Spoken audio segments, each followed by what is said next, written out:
Осыдан бастау керек еді ғой. Есімі Биғайша. Білімді, ақылды, спортсменка, пионерка, комсомолка деп қойсын.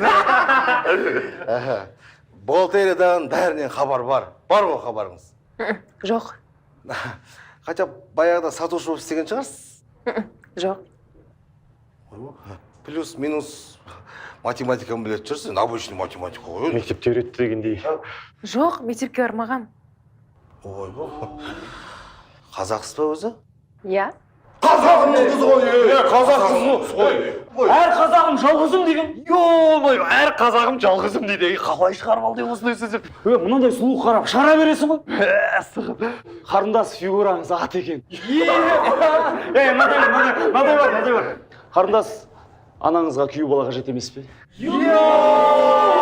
Қатарынан үшеуін шығарған айтса бүгінге. Жарайды, сіз жайғаса беріңіз, асықпай. Біз мына жақта тәш-тәй етіп жинап қояйық.